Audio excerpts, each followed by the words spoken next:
Hello, everyone, and welcome to today's cast. It's going to be a little bit of a smaller group. We're just kind of hanging out because a couple people weren't able to make it. Life happens. Shush you. Yeah, I apologize. Joining me today is Meowth, who's kindly hosting us, and Cobran, who is awesome and drunk. I just want to point out that our title is still episode 47 and Walker Spoiler Cast Part 8, which is wrong. That is Pretend that's an 8 and a 9. Yes. Okay. Today's episode is shooting the shit with Meowth. And not asking about Final Fantasy 13. Unless. That's a dangerous ground to tread. I warn you. Yeah, but I love danger. You've watched the entire lore dive run with me. Well, I mean, I played, Indeed. You watched. That's correct. Incidentally, if you guys are curious about or just don't understand 13, which I didn't when I started watching Meowth play, her video on demand, you can find it on her channel. We can link that if anyone's curious, because it's very interesting to watch someone who's really understands the lore break it down. It was very enlightening, and I enjoyed the series a lot once I understood what was going on. I actually Sorry. I'm going to share my Twitch channel for a moment. There it is. Shameless plug. I mean, I have no shame. there's no secret in that. My aim is to spread the greatness of the 13th trilogy to the world, and then move on to world domination. I mean, I literally tried every angle to suggest that Barthandelus was the good guy by trying to bring Etra back to the world. And then, like, literally maybe 2 hours ago, Meowth was like, here's some Final Fantasy 13 2 cutscenes for your timelines video. And I was like, oh, massive death causes bad things. He must have been such a good guy. It all makes sense now. It is a very interesting angle to take. When you mean the I don't know which was the video, which one. I'm kind of trying to remember which scenes I shared with you. I'm not sure. Oh, I don't know, but it led me to the one where Lightning tells Sarah and Noel the truth about what happened. And I watched that one and I was like, oh, okay, now I get it. I do remember when we went through the lore dive, and it was quite an experience for me, because I tried to keep my 4 people audience more or less unspoiled while I was trying to explain everything, and I had to pause and everything, and I was smirking to myself, thinking as the ending of 13-2 approached, I was like because evil cackling laughter. I mean, yeah, it dares to do things. It dares to do things a lot of narrative games don't. They're not like, well, we can't. They'll be like, we can't destroy everything. I mean, or 13-2's like, bet. But what if we did? Exactly. And then I gotta say, I very much appreciated the inclusion of Lightning's magical girl transformation. That was awesome. Yeah. By the way, this is a Final Fantasy 14 podcast, but that was it was you who suggested asking me. No, I was arguing okay, so in our script in the timeline, I was like, no game has made such drastic use of time travel as 14. And I was like, except for 13 too. So I gotta talk about that. It's relevant though. I mean, 14 pulls from all the other Final Fantasies, which is fantastic, and I love it. Mostly, sometimes it's a little frustrating, but on the whole, I love it. It's great. And the way it pulls from 13 is very subtle, and I found that was kind of why we got Meowth to do the lore dive run, and why I watched it, and I was like, holy cow, there's actually kind of a lot here. See, like in Shepherd to the Stars. It pulls from 13 in the same way that it pulls from 6, where it's not like, aside from Kefka being like spiritual, outright overt, it's more of a spiritual what's the word, inspiration, rather than pulling direct elements. Like how in Endwalker we got a lot of 4, like the Loporrits on the moon, like a lot of direct references to 4 like that. Whereas in 6, you have the Empire, but it's a different Empire. They use Magitech, and they have the Magitech armor, but it's different. So it's kind of like paying homage, but it's not directly referencing. Whereas other Final Fantasy games, it's a direct reference to those games, like in. I want to say it was either Stormblood or Shadowbringers. There were direct references to 5. I think it was Shadowbringers. Stormblood. I think so. Stormblood had a lot to Final Fantasy 12. And they had the Great Google straight from 5, and not to mention certain specific mobs straight from it too. Actually, Meowth. Oh crap! Let me see if I can remember my question. I had a really good thought. Oh yeah. I'm curious what you think of them pulling more thematically from 13 instead of specifics from 13, aside from the 13 event, of course. They tend to pull. Do you think that's like just because of the way 13's story is and how they feel like it fits into 14, or do you think it's a popularity thing where maybe 13 isn't always considered as popular, so they pull from it more carefully? What do you think about that, or do you ever think about it? I considered I for one, I know, I explained this in the Lord Dive run of Lightning Returns. I don't know if you guys know that Lightning Returns and Our Realm Reborn, they were basically going to be released more or less at the same time. They were in development more or less at the same time, and Yoshi P had a really good relationship with Motomo Toriyama, the director of the 13 series, and to the point they actually made a bet. And during development, I don't know who started the dare. They dare each other to include something of their respective titles into each other's game, and so that's how that's the origin of the 13 event in Realm Reborn, and how in Land Returns we got the Mikote dress, some weapons and shields from the Grand Companies, and really interesting canon of sorts, I guess, comment from Hope saying that the Mikote are a legendary race set to live in another realm, and Lightning's like, so it's like some fairy tale, and they discuss a bit, and Hope tells that if I recall, the legend says that they inhabit a realm called Eorzea. So I mean, it could be simply something they put there, but it's interesting in the sense that it ties the 13 universe to the 14 universe in the sense that the 14 verse is like a legend of a fairy tale that exists in the 13 verse. And I like that. Go ahead, Gab. That's really interesting, and it reminds me a lot of how they handled the 15 event, where it's actually a parallel dimension to 15. And the way that I going into this timeline video, I've kind of sussed out how things happen. They can all exist concurrently, which is really interesting. So we'll go into that a little bit later. Yeah, well, and for me, like, I look at it and I remember the because they've kind of put in little hints that the 13 shards broken off from the source are in some way, at least spiritually, the other games. Like the first had a decent amount of references to the first Final Fantasy game. Mm-hmm. The 13th, obviously, as well. They talk about Arasite, which we Idolith. What's it called? Idolith, the little stones. The Arasite. Yeah. Yeah, it is RSI.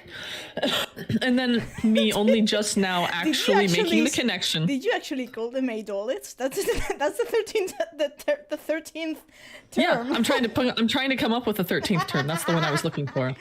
But I mean, there's a connection there. These things that can empower you, but then corrupt you, sort of. And I only just now connected this, and I feel very, very dumb. Please laugh at me, Meowth. But the Final Fantasy 13 world getting basically destroyed in a calamity and almost everybody dying. Yeah, I finally made that connection to the void. Yeah, they had to reset the universe, but because of time dilation, it just kind of stopped at the point where it all just compressed, and it's waiting for us to come inject it with a bunch of dark or light aether in order to reset. Yeah, I mean, when it comes to the 13th shard, I found interesting, so to speak, that it's the shard that imploded into the void, or what we call the void, and then you watch a Line Returns ending, and it's like... Yeah. Yep. My original thought was like, oh, 13 didn't do so well, so they might have just wanted to like push that one off to the side and be like, we don't want to deal with that one. But honestly, they treated it well, I think, for what they did, what happened in 13. And we got Iggy who looks so much like lightning, which is fantastic. Mm-hmm. Also, Alex, the Swan guy, says, fun fact about 13 was it was the first FF game I ever played, and it got me interested in the franchise. Nice. That's actually really cool, because it's a different kind of approach, but it's very interesting. It's... How should I put it? The 13 trilogy is... experimental. Yes and no. Yes, because it's the experimental phase of Square Enix between... which I say it starts with 11 because people by large they consider Final Fantasy X to be the last classic of Final Fantasy. Then we get the period between Final Fantasy 11, which is their first foray into MMORPGs. Then we get into Final Fantasy 12, which is the second foray into MMORPGs. Yeah, more or less, yes. Single player MMOs. Single player MMORPGs, so to speak. Then go to into 13, which is a mix of ATB combat in real time. ATB had already been done in other titles. The one I recall mostly is Final Fantasy IX. Final Fantasy IX works with ATB turns, and 13 does the same. The only difference is that the paradigm system and which is the formations and the ATB is being in real time. And then, of course, 14 is the second foray into MMORPGs. And then another single-player MMO with all the things they're adding, so you can play solo more. Yeah, at this point we're becoming like Guild Wars 2, and it's fine because I really enjoy Guild Wars 2. I'm a loner. And then we get Final Fantasy 15, and that's when... Etro's Dream, the end. Will forever be my explanation for it. I do love that theory. 15 is the game I keep telling myself, why did you let Nomura get his hands on? I mean, I absolutely respect Tetsuya Nomura as a concept artist, illustrator, as an artist, but please don't let him near any scenario writing. Yeah, I gotta agree with Alex. I don't mind the single player aspects in MMOs. I actually prefer them. I'm not a huge fan of multiplayer games or MMOs in general. I mostly play for the story and for character development. I don't play for you guys. Sorry, no, I'm kidding. But I'm very much a story-driven person. If it's got a good story, I don't care if it's single player or multiplayer. I want to take care. I want to experience that. Single player MMOs I think started back when .hack came out. I still remember the little onion guys trying to find different servers, and they would pop out. So that was a fun game. But The very first one. It's funny because I'm kind of the same way. I played Final Fantasy XIV despite it being an MMO, not because of it. I tried a few other MMOs and nothing really clicked. And then my friends were like, well, this one's Final Fantasy flavored. And I was like, well, okay, I'll try it. And I really got drawn in. The fact that it has a lot of the single player options or a lot of solo duties, things you can do by yourself, really appealed to me. No, I've come to a point where I also enjoy playing with other people. I no longer feel like self-conscious, which is usually what holds me back in a multiplayer setting. But having those options so that I can pull back and be my little introverted self is also very nice. So I appreciate that. Like the synergy of multiplayer aspects and single player aspects is done well in this case, at least for me. It may not, obviously appeal to everyone. I think I think they're reaching a point. I was personally overjoyed that they are applying the trust system to basically every duty except trials. Perhaps I don't know what they're intending to do with trials, but the one in Endwalker worked really fine. I really enjoy that. But I was really overjoyed that they are including the trust system to everything. Because, of course, I've seen people complaining, you're making this is an MMO, and they are forgetting it. And I'm like, no, they're not forgetting that this is an MMO. They're just giving the option to people who want a single player experience, the possibility to experience a Final Fantasy single experience. That's it. So, yeah, I technically agree in a way, but as soon as they started implementing the trust system, it really led me to think that they are not so much allowing people to experience the game in a single player mode. They are, but it's more of a future proofing of the game, because eventually there will come a day when the game will decrease in population. There won't be people to play it. And because it's a titled, like a numbered F game, they have to support it. And they've stated that they will support 11 and 14, even if there's only like 2 people playing it. As long as it is a numbered Final Fantasy game, which it will be for forever, they will continue to support it. And so they need to have that capability in the game to allow people to go through it as a single player game in order to experience that story. So as soon as they announced the trust system, I was like, all right, they're starting it. They're going to go back. They're going to retrofit everything. So it doesn't surprise me at all that they're starting to go back and do that with ARR, because I feel like the entire game eventually will go in that direction. Yeah. Yeah. It's also a good way to deal with long queues for DPS, which are not as bad as they used to be ever since. Man, data center travel, that's been so nice. Or sorry, data center linkage so that you could play with other people. It's been so nice. Yeah. I remember once before that, I queued up for Circus Tower on, I think it was an alt. And I did the long quest because it hadn't been shortened down, and I queued up for it. And then I was doing other stuff, and then I went and laid down, and the thing popped and woke me up like an hour and a half later, and I was like half asleep. No. I hated farming those fates. Those were awful. Yeah. They have. I really appreciate that they consistently try to make quality of life improvements. Mm-hmm. I do like what Alex, the Swan guy, pointed out, where when Trust arrived in Shadowringers, it was a huge boost to immersion. Not only that, but it was like it gave us more insight into the characters and how they reacted to certain situations, and gave us more depth and lore about the dungeons. And I thought that was a really cool angle, so that, you can run it with the trust to help your queues, or if you're not comfortable playing with other people.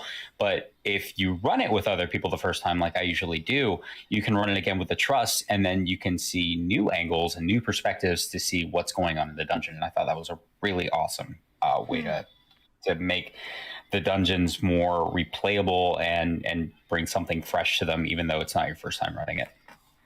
Yeah. Alex says, imagine doing Circus Tower with Graha and all the Koinak broskies instead of a mishmash of players that really pop out and do not fit the scenario at all. That would actually be pretty cool. That sounds fun. I want to add something. No, I'll Meowth, go ahead. I'm going to put this dish away, but I want to add something. No, I'm just going to say that technically every 24 raid series is a bit of... I'm not going to say a bit weird, because we're a bunch of 24 people there, and it's like where all these people came from and that. But in that case, it's just I don't give so much thought to the logic of to logic of a 24-man raid. I actually like, for example, in Pandemonium, that it's explained how the other players appear in the fight, and it's because of Themis's creation magics. I like. I like that too, especially because in a lot of the ARR and Heaven's Word instances, lore-wise, you actually go through all those things yourself. You're alone. Yeah. And I think it's really interesting that Praetorium is finally addressing that, where, you know, you go in with a group of 8 players, including yourself and Sid, and the only one who comes out is you, and Sid's already out. So, you know, the 7 other adventurers that go in with you in Praetorium die, and now, you know, at the very end, La Habrea is a solo duty. So they acknowledge that, yeah, not everyone's going to make it out. Yeah. Which is kind of, I mean, it's kind of dark in a sense, and I like that. It lends a sort of realism, which I appreciate realism in most cases. I actually do like the Pandemonium thing as well. What don't you like about Pandemonium? Well, I had to kill Hesperos. I didn't like that. Literally writing fanfic. I'm looking right now at the fan fiction on my other monitor where I'm bringing him back. I'm not letting him die. He killed himself, just for your peace of mind. No, he's not going to. He's not allowed. No, I keep Alex him alive. Says, just for Alex music. points out that Azim's Invocation and Emmett Salk's Legacy is another wonderful dimension. And that's true. I actually really do like what they've done since like Shadowbringers. Again, with the trust, but also with the lore reasons to have other people there. In Shadowbringers, they really had to like, the trusts were a really good thing to add then, because we weren't on the source anymore. We can't just go call our old buddies that we called to help us with Titan or whatever. I know the lore says one thing, but like I beg to differ. I saw other people there. I'm just saying. But it gives us a way to say, hey, I was alone, and to feel that like stranded with only the Scions is, if you're so chose to lean into that, you could really like enjoy that aspect of the story. Yeah, the only wonky sort of explanation are, for example, the 8 people trials of Titania and Innocence. But then for Hades, they actually had the Exarch summon go do his summoning spell, and then they did that. And then in 5.3, and then for the next trial, we got our hands for the first time onto Asim's crystal, so that was solved forever. Yeah, and I do agree, Alex, it could have worked earlier, but they definitely really needed to introduce it at that point, so I'm glad that they did, at least by then. Yeah. So, yeah.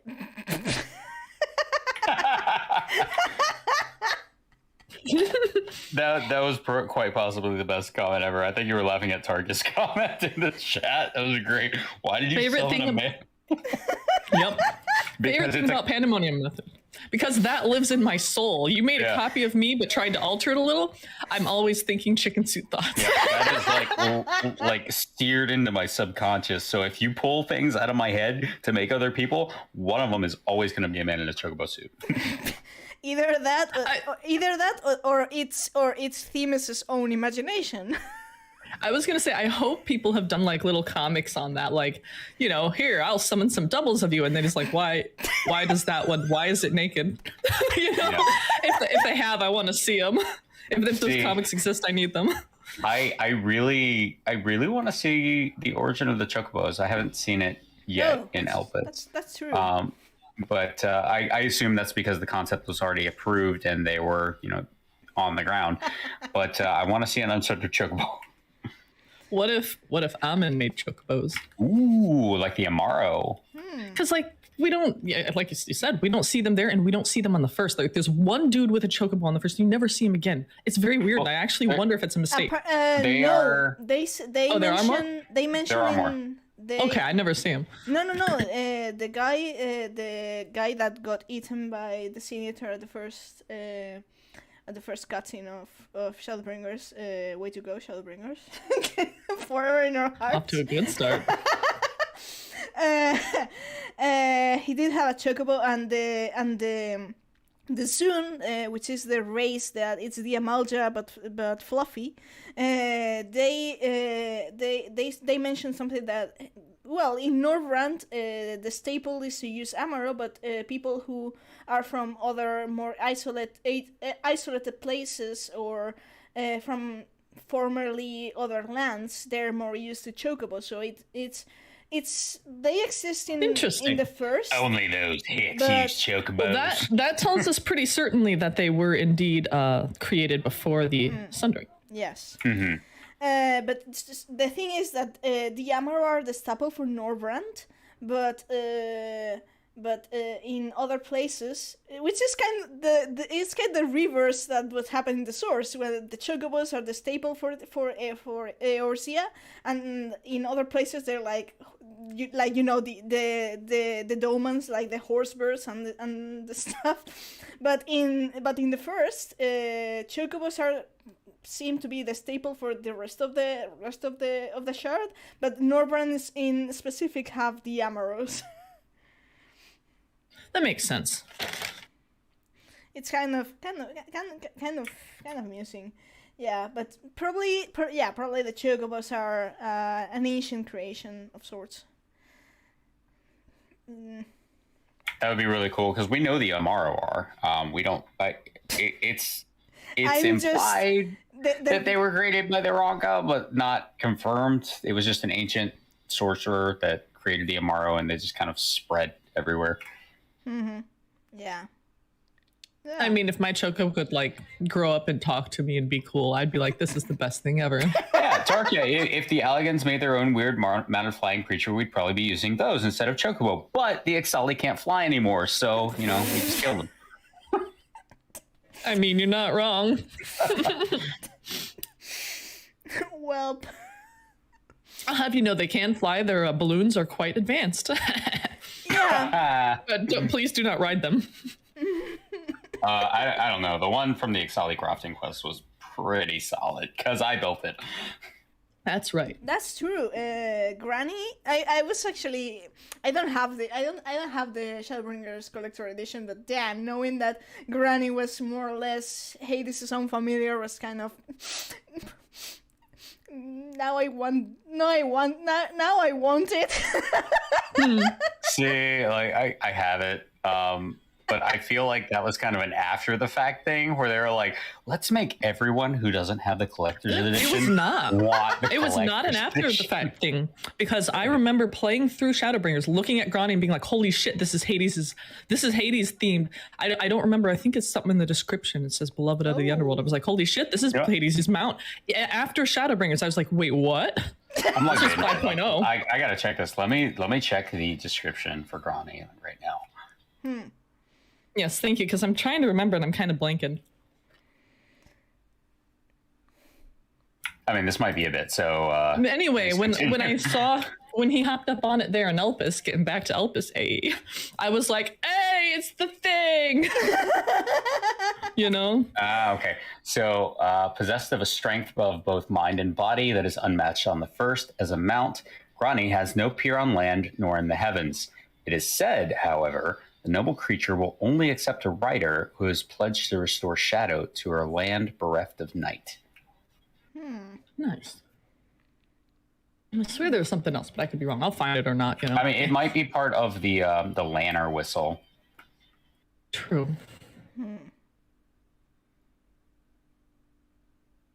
I'd have to look at the item description, but I can't because realizing I've never actually looked up what Grani means. Neither have I.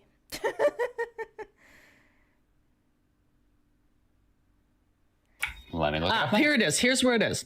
Grani horn, a Stygian horn that, when blown, summons the otherworldly steed Grani. Stygian has a very specific meaning. It refers to the river Styx that surrounds the underworld in Greek tradition.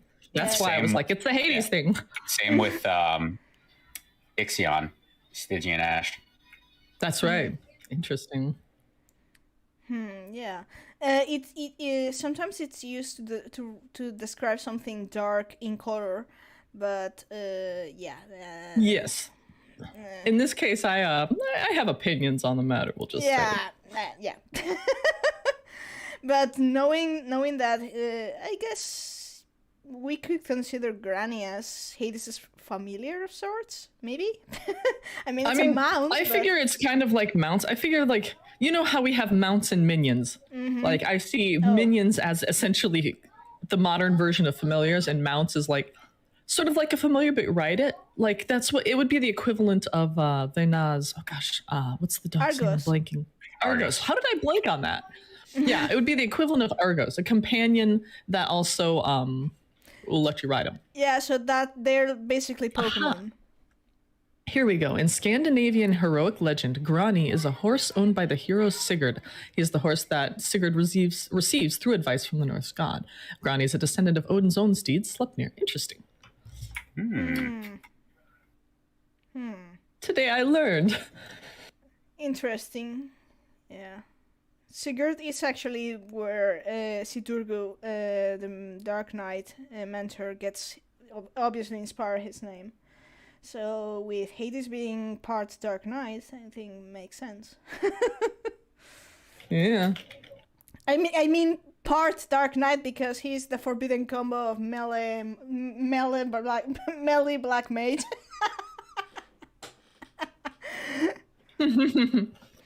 But yes. So so they're basically, I swear, the ancients were basically Pokemon trainers. Okay, if you lived in paradise and you could alter the world around you, wouldn't you create Pokemon? Yes. The world? Absolutely. I know it's a dumb question, but who wouldn't? Even though, to be fair, Pokemon can be really dangerous creatures. Something that the recent game Legends Arceus actually portrayed really well. That in the main game series of Pokemon, we're like training these creatures, these lovely creatures that everyone's friends with, but in the past, you would go outside and they would try to kill you. Anyways.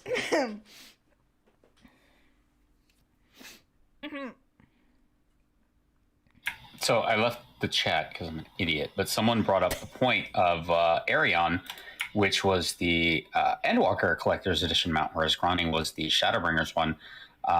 And I'm looking at Arion, and the description says that legends speak of a majestic and unwaveringly loyal horse who would never fail to deliver its master from peril. Such myths were founded, in fact, as the divine seed is descended from the heavens to seek one possessed of a true and virtuous heart with whom it may right the wrongs of the world. So one we have coming from the underworld, this one is coming from the heavens. So it's just kind of interesting to think of the traditional dichotomy of light and dark, whereas dark would be the underworld, light would be the heavens. Emet-Selch and Na. One brings shadow, one brings light. One brings shadow, one brings the light, exactly. So honestly, I'm looking at this.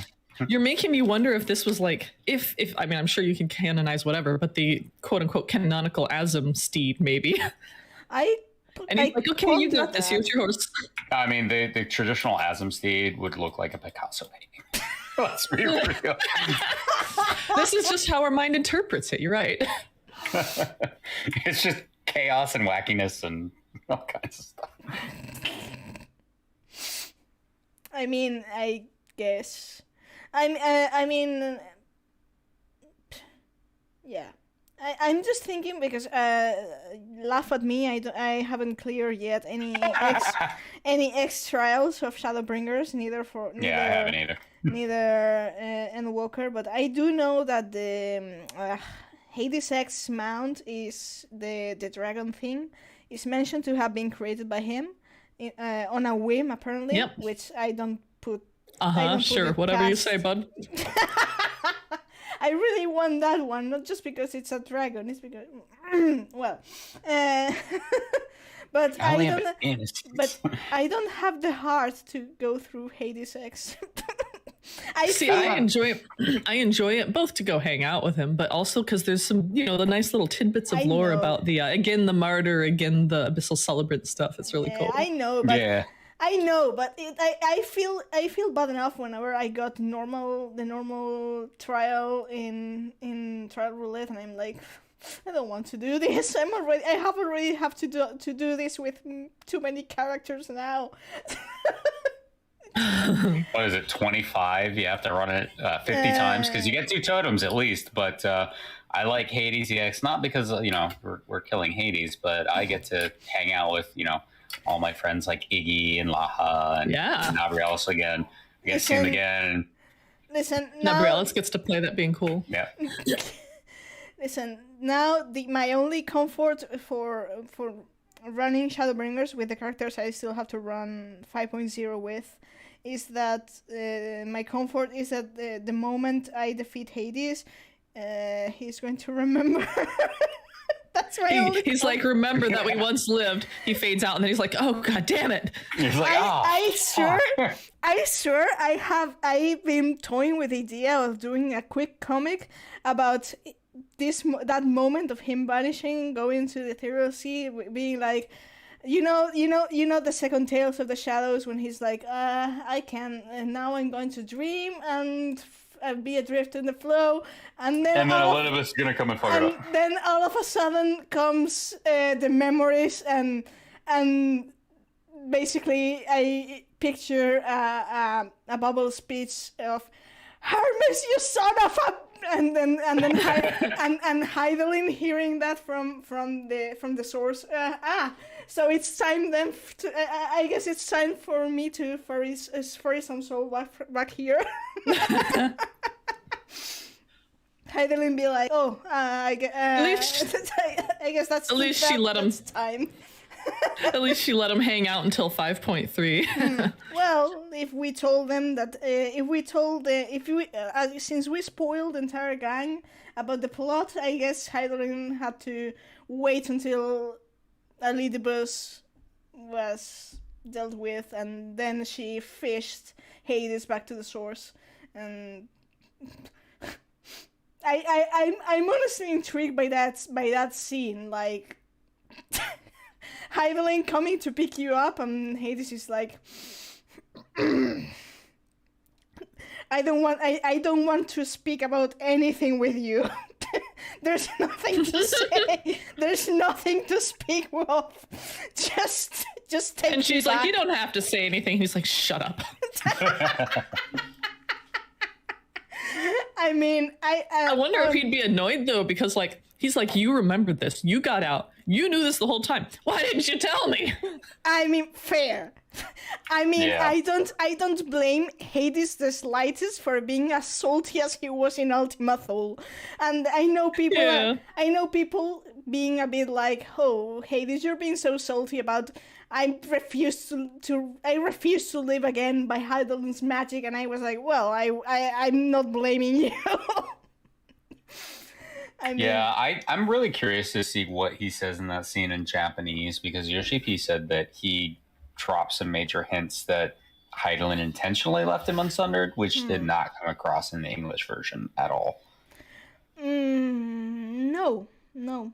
The only thing Hades comments is something when he makes the comment of where I be feeling charitable, I may consider that you have left room for this outcome, which is basically more or less saying you may have considered that I would come here at some point, but that's the only thing. It's actually simply a guessing. Comes across as Hades musing about what Rena may have thought of, may have not thought. Yeah. But anyways. No, I don't know if Hades was conscious of his preservation by her hands, but I think he would have at least suspected it. An Emmett Silk-shaped hole in the sundering that he could slip through that would fit him, Elidibus, and Labrea. So maybe, a 20 square foot area. But that would, I don't know. I imagine a little patch of land that's unsundered, in Lenosia somewhere. Well, there's this comic There's this comic someone drew. It's from something, and I don't remember what it's from. I've not seen the source, but like, it's like this hole is made for me, and it's the guy climbing in a him-shaped hole, and that's just Emmett Self, the Sundering. Yeah, exactly. Except it can fit him, and it's like 3 times bigger than him, so it can. Themis is shorter, so it's fine. I mean, I'm sorry, Elidibus. Oh, I'm sorry. Were we not supposed to say that? I keep forgetting. Like, I'm writing this Pandemonium fan fiction, Themis, then I just throw it in Elidibus, and goddamn, I have to change it. They don't know this yet. Let's get this out of the way. It's totally Elidibus, because I was not using file digging things and going through the files, but yeah, he's totally listed as Elidibus for his lines. In theory, if one were to theoretically look at the files, it would theoretically list him as Elidibus. It would. I mean, that, in case you didn't know. I mean, if you ask me, you have to be a bit dense to not realize that. No, I mean, there's people who just don't interact with the story on the same level. This is something I've talked about with people before, because but people look at the white robes and they're like, this is a dead giveaway. I'm like, a dead giveaway would be if they left the mask on. Like, there would be no faking that. There would be, he had to ditch the mask. But people don't pay that a close attention sometimes. A lot of here's the thing. I know a lot of people who have been like, "Oh, Elidibus, which one is that again?" And I have to sort of explain it because I don't interact just with lore aficionados and other fan fiction writers. I interact with a lot of raiders and people who mostly play the game for the game aspect, not the story aspect, which is weird to me. But here we are. And they'll be like, "Wait, which one is that again?" And I'll be like, "Oh yeah, the white robed guy." And they're like, "Wait, this guy's a white robe?" And I'm like, smiley face, yes. They've done it in a way where the people who are paying attention are going to have a pretty good idea if they don't absolutely know. And the people who are paying less attention are going to look back and be like, oh, this guy that I like, he's that other guy? Oh man, I like that other guy. That's what they're aiming for, I think. I want La Brea. Tarkia says the Elida boy, and I have to take a moment to complain. I'm so sorry. They call him confused boy in English. In every other language, I don't know about Japanese. I haven't checked Japanese. They call him seinen. Young man. No, they call him a young man, but I don't know if there's another modifier on that because they call him young man with gentle eyes in French and German, and I'm so mad because give me the gentle. Confused. I want the gentle eyes. That's so good. I'm sad. Like young man in ancient would probably be around like 300 years old. So I'm like thinking this, and I'm like, the way his voice sounds, his balls have dropped sometimes already. He knows what's up. He's an adult. He's just short king. Yeah. Yeah. But seinen makes that clear in the Japanese. It's a young man, somewhere in the late teens to 30s. I mean, we could discuss our ideas on ancient age equivalence, because I'm still really amused by the fact that we got Hades grumbling about his misspent youth, and then we have a few minutes later we have like a half an hour later we have making fun of him because he's growing wrinkles when he's so young. Yeah, I mean, he's only 5,000 years old. See, for me, I'm lazy. I don't want to mess with trying to figure out timescales, so I just say, oh well, the years are this. It's just they call it a year, and it's actually 200 years or whatever, because I'm lazy. The only thing, the only official thing we have is, I think it was a Q&A that ancients come of age at 100 years old. I think that was from a Q&A, and for some reason it's seared into my brain. Oh my god, please find that Q&A. I need it. But no, Neela, please stop referring to him as young man, because my brain instinctively fills in right after that. There's no need to feel down. Da, da, da, da, oh god. And it just goes into YMCA. So I need to make. We need to have a video of Themis dancing to the YMCA. That's what I'm hearing here. Yes. I think it was in the same Q&A when they have to. Do you recall when someone asked how ancients reproduce, and Yoshi and the others were like, the normal way. Do we really have to? Do we really have to to spell that out for you? We have to tell you where Yes, babies and come we need from. specifics. It's okay. You can check my fan fiction. I've got the specifics there. Oh. Okay, maybe just like drop that in the chat. Mercy. But I mean, it's like. I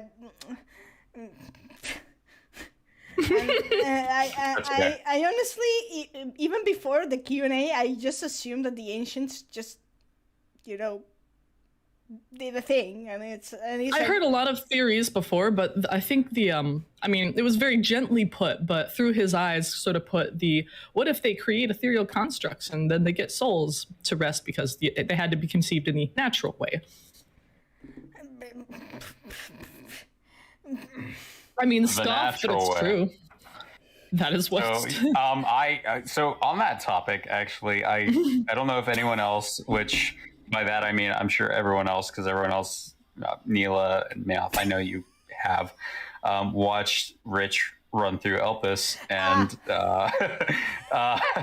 Hypnodeus and Emetzel's reaction to the Lalafell, and they're like, it's a bit small. And that was great. Size doesn't matter. The various. I'm sure you would know. The various different reactions for whatever your race might be in Elpis was pretty great. I got possibly the most uninteresting one just because I'm Elizin, so it was like, oh yeah, not bad. Yeah, but yeah. I was the Lalafell comment on Hypnodeus. I don't know. I was like. When Hades, bigger is not necessarily better, and Hypnodeus is like, I will defer you to your experience, and I'm like, excuse me, what? And it's like, maybe it's a blow for some. I don't know how to put this. What's the... maybe you can explain this to me. Why is it that in fanfiction, everyone's...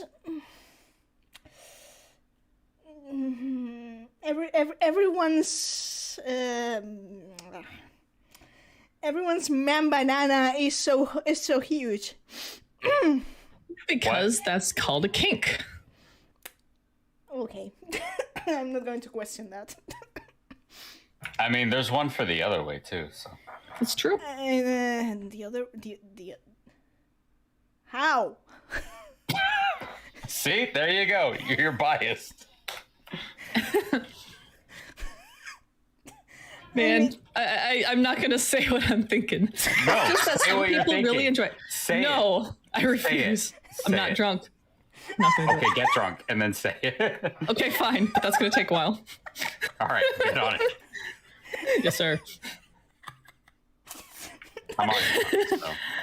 Let us say only that I don't specify such things in my own work because I feel like it detracts from the actual hot things, which are Asians.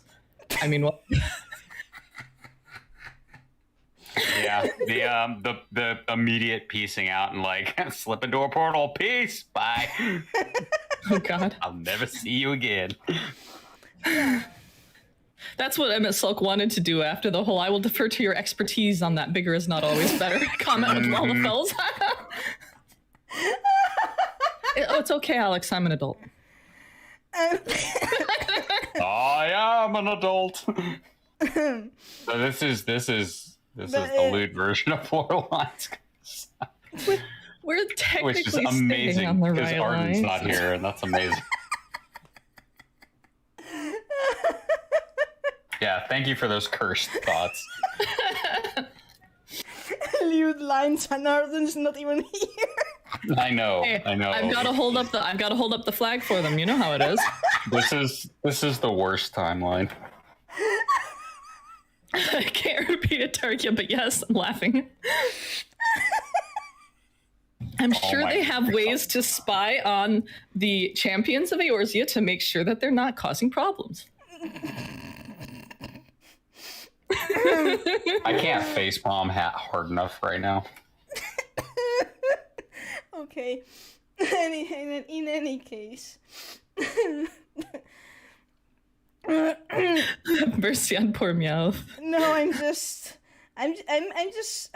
just didn't want to think about Look, Hades's being. Speaking of the general topic that we're on, remember how small we were when we first got to Elpis? Yes. Maybe that's why the fan fiction is like that.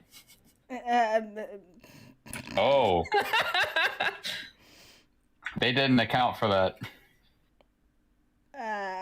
Okay. We're like way in the gutter and way off topic. So let's reel it back. Yeah. Who's driving this thing anyway? Yeah, you can. Nobody. You can turn this around and make people consider that Venus assets, frontal assets, are like a max slider, but. Oh, I'm sure all the assets are. I mean, so are Manphilius, so that there's correlation here.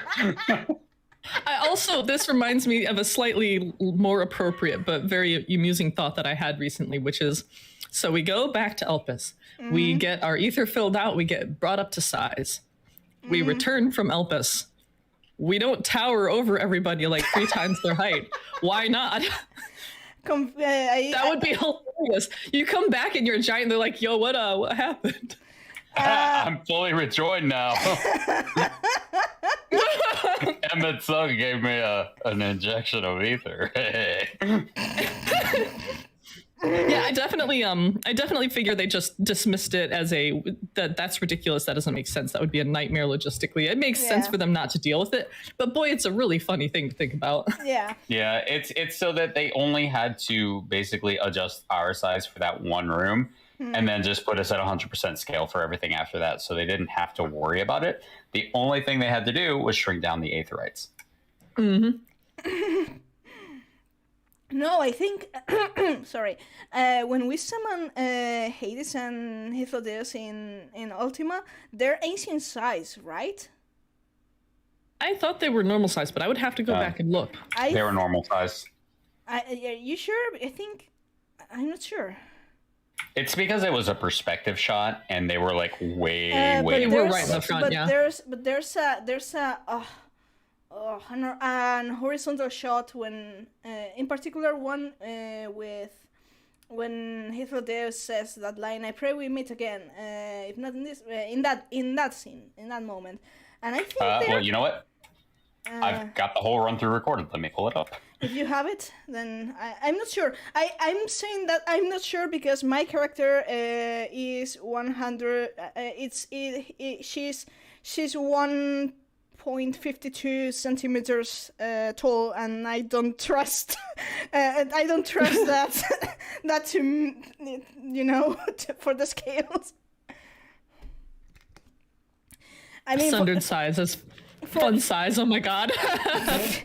For reference, she's the same height as Hopesheim in his original vessel form. Oh, they mentioned it in the lore live letter. I must have missed that one. Since we're in a place ruled by memory and emotion, we summon them as we remembered them from Elpis. Very nice. Yes, that's correct. Okay. At least for Medion, because she's there. Let me look. Possibly taller. I actually saw a nice shot somebody did where they lined up the ancients we spend the most time with in Elpis, including Medion, and put them in like the Adventurers Guild in Gridania, and even Medion like is half again the height of the average person. Based on the bedroom ace casing shots. I mean, that's so accurate. Yeah, so I'm looking at this shot of Hythlodeus, Emitselk, and us, and we are all the same size in Ultima Thule. Okay, well, it makes sense since Dynamis. And we basically made their bodies so we remember them being the same size as us, so we would summon them at the same size as us. So we knew that, but I guess having a body that's not the ancient side's body is not an impediment for an Unsundered soul to be there. Fair. Yes. But I really want the storyline of unsundered babies like killing themselves by summoning toys. I want that. because I want to see how the world deals with that. I think it'd be a really cool story. A friend and I have collaborated a bit on ideas for a story set in Unsundered or with Unsundered babies, and the idea was that you give them a little like necklace so that they can't overdo it. It's sort of a thing to hold back a throttle or limiter. Yeah. You know, that would be really interesting if they could discover what caused the Garleans to be unable to wield ether, and then artificially both grant the Garleans ether wielding capabilities and limit ether wielding on the Unsundered. If the glyphs I was about to bring that up too. If the glyphs have something to do, which, if you know, the glyphs are based on the Esper Bar Lucabi summons from Final Fantasy XII, and the Garleans are descendants of the Gugans, who are evolution. That's, I mean, perhaps I'm a bit, perhaps it's a bit far-fetched, but I see some connection between the myths of Ivalice and what may be the limiter for the Garleans in some sense. Maybe something, I don't know. See, I'm thinking about the glyphs that the Ascian interns show us. They all have the same one, the one we fight at 15 and the 4 that we fight when Elidibus is testing us in the AR that post. Resembles Zodiark. Yep, the one that resembles Zodiark and the one Archon mark. I wonder if there was some kind of a universal glyph that like baby would be like, I want more power, and parents like, no. Yeah. One thing I do want to address is what was said in chat about the Garleans, if they're a source only people. Something that I had thought about, especially after 5.0, was after Emet-Selch says that they were, after all the rejoinings, they were going to sacrifice all the remaining people on the source. If everyone had been fully rejoined, they would have the same capabilities as the ancients. And I very highly doubt that 3 Unsundered would be able to take on a planet full of Unsundered unless they were incapable of wielding ether. And so I think that maybe the Garleans were developed as that sacrificial race so that once they were fully rejoined, they wouldn't be able to resist being sacrificed in order to restore the souls to the from Zodiark to the world. That's a line that's always been making me question what's the purpose of that line, because the original plan, as we understand, and we have discussed many times, that the third sacrifice probably wouldn't have been people. It would have been probably the creations, but yeah, you know. It's very unclear. Yeah, they left it very ambiguous on purpose, and that frustrates me because I'd like to know. But the point of Endwalker, for example, was the value wildlife or their creations had to them, and perhaps that's why exactly they wouldn't sacrifice other people. They would sacrifice their creations, and since they could start all over again if needed, then that was it. But in the source, well, I'm not sure to what extent, because what they want is maybe it's when they say sacrifice, it's not. I don't think they necessarily mean the souls. Maybe it's just the life energy, and they the way Hythlodaeus says it. Sorry. No, the way Hythlodaeus says it, it really sounds like life energy, because he's like a portion of its energy, like we'll get the planet till it's like bursting with vivaciousness, you know. But when Emet-Selch says it there right before Amaurot, he says lives. So I honestly think the plan had originally been creation, and that the Unsundered have just gotten desperate and exhausted. That's my guess, though. Or simply, or at some point, because reasons, Emet-Selch could have just been trying to hold the villain ball he certainly was playing up the villain angle, yes. Probably to egg the Warrior of Light into something. To what exactly, I'm not sure, which is something that I can tell you a very good theory, at least. If they get upset, distraught, emotionally messed up enough, that could hasten the Light Warden transformation. Yeah. That's It makes fair. sense.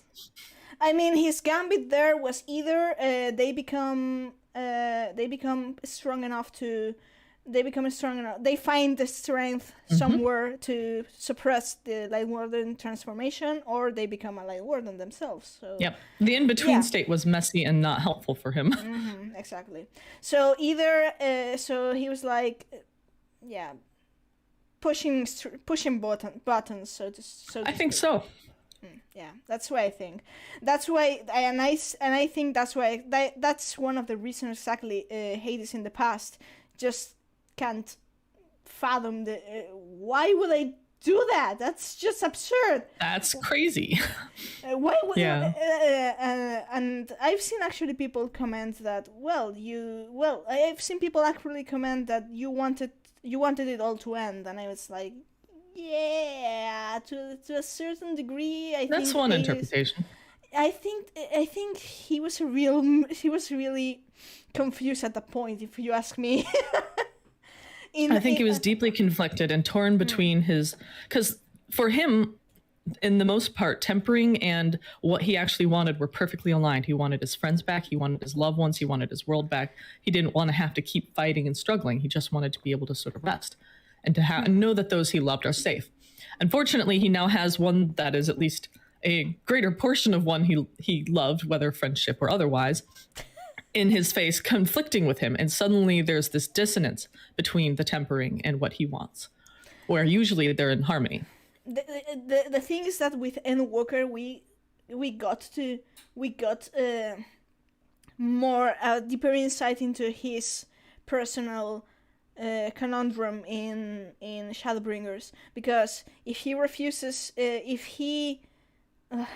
Emet refuses, turns back into the Zodiac plan, and turns back into against the whole rejoining thing, and we have to remember that Hythlodeus was there, and if he goes he keeps up to the Zodiac plan, then Asem, as reincarnated Asem, is going to oppose them. Yeah, so he was torn in between. He's between Asem. He's between the choice of either Asem's life or Hythlodeus' life, and it's like, not the best place to be in, and makes his situation in Shadowbringers even more heartbreaking, and makes sense that he subconsciously summoned Hythlodeus in Amaroth, probably, because he was if he was considering the possibility of his defeat or his victory, depending, because he made plans for his defeat after all, then it would make sense that Hythlodeus was in his mind, because I mean, it drives home how conflicted he was and how torn he was between different sides and different possibilities. He tried very, very hard. He had a plan. He was like, as long as this person can do this one thing I need them to do, I can make it all work. I can make it all fit. And then it didn't happen. And then we fucked it up. Yep. Yes. I mean, he should be used to ASM and associated parties doing that. What am I saying? Well, I mean, I think he was more used to ASM, like, not so much fucking it up, but I mean, succeeding unconventional in unconventional solutions. ways. Yes. And so when we didn't, he was just kind of like, well, you might have part of the soul of Asm, but They're not Asm. So it's not worth it. Yeah, Asm would have made it work. You didn't. And then we did, and he died. But by the time the Word of Light does, the lines have already been drawn in the ground, so it was inevitable, so to speak. So, yeah. In a sense, though, that scene after Endwalker, it's I know you guys know me, but that line of Hades in Endwalker, I loved the line of even you defeated me, my ideals are inviolate, invincible.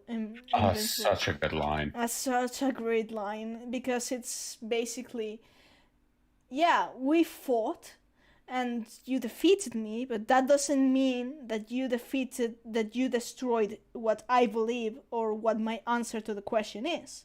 It's just that you impose your answer, and it's like might give you the right, but it doesn't make you right. Exactly. But it's basically driven the point that we're not right. He wasn't right, but he knew that. And the other day I was thinking about this, and in regards to, do you recall the scene in the ladder when he gives the little talk about conquering, which it's basically that. Of course. And it's basically you can't let bygones be bygones. That's basically what Hades did. He still believes the same, but doesn't mean that he cannot help others who think different. And that's what he does. And probably it's like he said, that the key is treating the conquered with respect, so they can feel respect towards you in turn. And that's exactly what we did when we made him the promise to uphold the legacy, and that was showing respect to the defeated. And I think, there's a lot of in the big picture, sometimes in the methods that make Endwalker seem more epic, and there's these holes like time travel and the like that are a bit goofy, but I'm not going to say minor themes, but it's the little details that really make Endwalker fall fairly solid in the story. You know what I mean? Maybe not. I have a slightly different opinion of its solidity, but we all are approaching it from our own ways and enjoying it in our own ways, and that's fine. You're not wrong. I just see things differently. Fair. I tend to approach the game from a very literary analysis and literary criticism kind of way. Not like I'm going to go tear it apart on the back of a book, but I look at something and I say, okay, so when you say when Amon Daniel starts to repent and says, what if I was wrong all along? And then suddenly Asahi drags him to super hell. I'm like, well, so this says that even if you start to repent and rethink, you still get punished. Is that really the method? Is that really the lesson we want to teach here? Always punishment? Or is, I don't know, mercy, forgiveness, and moving on a thing? Yeah. I have opinions on punishment, considering it's scientifically proven not to work. Yeah, it's also the difference between revenge and justice. There was no justice. Yes, exactly. In what Asahi did to Fandaniel. Fandaniel did not get justice. He got revenge, but there was no justice there. And the difference is that revenge is a lot like what our penal system is in the United States. It doesn't make someone whole again after they are a victim of a crime. It just punishes the other person, and now you have two victims. It doesn't make what happened right. And so that's a lot of what I saw with what happened with Fandaniel and Asahi in that scene. The thing is apparently what Asahi did to Amon is basically cleanse what he says is, even if, should you be reborn, you'll have to start searching for answers again. Honestly, none of it really made sense to me. That part was actively confusing to me when I played through it. I was just sitting there I don't understand what's going on. Okay, so Asahi's getting his revenge somehow. I guess this is revenge. I'm like, how is a sundered rando able to affect even an unsundered Ascian, a sundered Ascian? It doesn't make sense to me. Where they're going, does he still have his memories? Is he getting obliterated? We don't know. I'm just sitting here okay, what it reads to me as, this is just my opinion, my read on it, but what it reads to me is that they said, we'll have Fandaniel rethink it at the end, make him doubt, and then he can move on, and maybe his next life will be happier. And then someone was like, no, it's too nice. We don't want that. Do something else. Because it feels like it came out of nowhere. Hi, Fal. And one of the things that I've seen is that second chances are a big theme in 14. And I feel like a lot of what we saw in Endwalker were people getting second chances but squandering them, or not knowing that it was their second chance and squandering them. Whereas Xenos, he got a second chance, he squandered it. Fandaniel, this was one of his reincarnations, and he went farther off the deep end, so he squandered his second chance. But I didn't really see Asahi making his second chance in the Ethereal Sea count. He just kind of kept going down the same path, and took Fandaniel and Hermes down with him. And it was just kind of like, just tragic, kind of. Yeah, it was tragic, and it kind of didn't almost fit with the theme that we see in a lot of 14. Which is why it troubled me. And again, like, obviously you can only give people so many second chances, but there's a difference between like giving Asahi a second chance to wreck somebody else's day, and like Fandaniel, Ammon Daniel wasn't getting a second chance. He was returning. He was going to get washed clean. He'd be reborn with those memories indelibly inked on his soul still. Wow, I'm forgetting how to talk. So it wasn't a second chance as in like getting raised up like an Asian and suddenly having the context for those memories and being able to slot it all together and knowing more or less what was going on. It was not really a second chance in that way. In a sense, he was the poster child for Endwalkers. You have to die and be reborn, because otherwise, trauma builds up and you can't deal with it. That's kind of fair, but I sometimes this sounds a bit perhaps cold, but sometimes life doesn't there's no justice in life, and there's no lesson, and you have the misfortune of chancing upon someone as spiteful as Asahi, who just ruins you, whether you're reborn or not. We still don't know. It's why when you look at real life for lessons, you come away pretty you're not going to come away with lessons you like, because a lot of times it's just like, bad stuff happens. It's for me, I tend to escape into narratives to avoid that. I understand we write narratives to deal with it and to play it through, but Final Fantasy usually doesn't take that route. Now, it was kind of jarring when it did. Yeah, I mean, for example, like in the Q&A with Vena, and the fact that, for example, Vena's case, I understand it more as because she, as Heidelin herself admitted that there was no justice, and what she did was a terrible thing that she decided to bear. Her ultimate fate felt, when they discuss this, and this may be just my opinion, felt like, I'm not going to say punishment, but the appropriate fate. I know that there's going to be people that's going to say, no. It seemed poetic. Exactly. I think a lot of people thought Fandaniel getting dragged away by Asahi was poetic. I'm baffled by this, because I don't understand, like, he wasn't using his body anymore. What's the big deal? But I'm weird about that sort of thing. I know I'm the minority in that.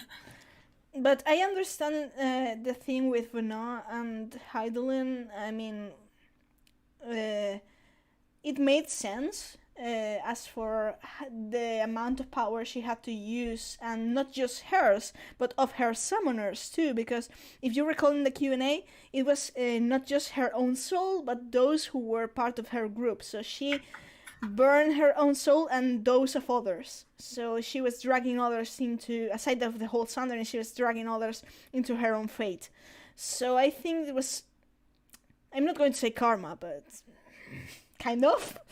A sort of poetic justice, yes. Yes. So, and in the end, a sublimated soul became ether. So in that, because more or less we know how souls work, with actually means the Dothar lizards were right, and souls are stay formed, and they reincarnate. There are cleansed. They actually work like in Final Fantasy 13. The soul remains. The memories are cleansed, but by and large. Yeah, more or less, because there are still memories of past lives that they're latent, but not that. Maybe dreams. Maybe that's something that's theorized to happen in real life too. Whether you believe it or not, I mean, that's beside the Some point. people have had that experience, yeah. Exactly. So the thing is, what was I going to say? The soul stays in the underworld and reincarnates eventually in a different body. But a soul can be sublimated into pure ether without memories and simply, ether. But the underworld itself, if it still works as the unsounder world, can gift new souls to other people. So they are a gift from the star. The thing here is that we're not sure, as far as we know, that the underworld in its sounder state can still do this. And if the people around, the people that are reborn in Etheris after the sundering are just a recycled continuous process of those who were alive back in the unsunder world. Because if that's the case, then I'm already having Final Fantasy 13 trilogy vibes. I mean, granted, I feel like it goes back to what we were told about how, either the souls go back to the ethereal sea and then they're reborn, or they go into a massive soul blender. I think both are correct theories. Yeah. I just think in general, someone goes back to the ethereal sea when they die. They go into the soul blender, though, when they expend all of their ether, like Vana did. And then it goes into the soul blender. The ether is still there, but it just combines with other ether to create new souls that can then be reborn later. I'm not sure. I'm not either. I mean, that's what more or less they're like in the studium. Scorak Montichain tells that there's two school of thoughts, and they are both considered to be valid as of Charlayan standards. So we don't really know exactly. I mean, the Dotharo think that we do know some things, yeah. Yeah, we do know some things. Yes, we do know that some souls. We know that there are souls that we see on the first and on the source, so that there's some chance for a soul to regain a form. At the very least, there's a chance. And we know that the ancients believed that they would meet again in future lives, and the ancients had soul sight, so they would probably know. Yes. This comes up in the side quests in Elpis. Exactly. Yeah, and it's just, it only occurs to me when someone expends all of their ether like Vana did, where she used her soul's ether to fight us at the end. And then it was just, that was it. According to Yoshi P, her soul was dissipated. It's gone. It didn't go back to the live stream whole. It just is gone forever. And that's what occurs to me as being what the soul blender is, where it just mixes into a new soul after that. Yeah, which may be what happened to those transformed into Terminus beasts. It's possible. I personally hold that they were transformed into Dynamis, but I don't think we have anything solid on that either way yet. It's kind of difficult because The only thing we have is soul sight, and if it transforms into Dynamis, it's going to seem to disappear. So I talked about this with you guys. I think it was maybe about a week ago, where I was digging into dark energy and different theories about dark energy and how it interacts with matter. And one of the theories of how dark energy interacted with matter is called the frozen theory, where when dark energy originally interacted with matter, it converted matter into dark energy. And that led to wild. Yeah, which is why there's so much more dark energy than there is actual matter in the universe. And it reminded me so much of how Dynamis interacted with ether at that level. And it was just kind of like, okay, so maybe there is a conversion going on here. Yeah, and it reminded me of Line Returns mechanics with how the chaos infects and corrupts what it touches. So if they didn't take at least part of that from Final Fantasy 13 lore, I'll eat my shoe. There's just no way. It's way too spot on, way too close of an analogy. Please lay this out for us. Yeah, go off, Meowth. Okay, so how should I put this? Chaos in the 13th trilogy is basically the primordial matter. It's the source of entropy, of magic, and of feelings. And human hearts, you have to take into consideration that in the 13th verse, a person's soul is made of two things. The container is the soul. You can consider it. You may consider the container as pure ether, and then you have the mind, which is the memories of that person, and the heart, which is the feelings, and that's the part made of chaos. Only humans have this. Falsi and divinities, they don't have the heart. They only have the soul and the memory. And it's because all of humanity shares these hearts, and the memories are linked to these hearts, that all of humanity is connected in a network of a collective unconscious when they return to the ethereal sea. So the living are the keepers of the memory of the dead, and if someone forgets you absolutely of your existence, the soul and the memory will cease to exist. But it works the other way. If the soul is destroyed, the living will forget that you ever existed. It doesn't work this way exactly in the 13th trilogy. Fortunately, if a soul is destroyed, you can still remember these people. It's actually way more brutal in the 13th trilogy, because it means, the absolute death of your existence, the cessation of existing itself, that you won't get to be reborn or be even remembered. It's like you're erased from history if your soul is destroyed, which is a plot point in Returns. Yeah. But yeah, and the chaos, as like I said, it's the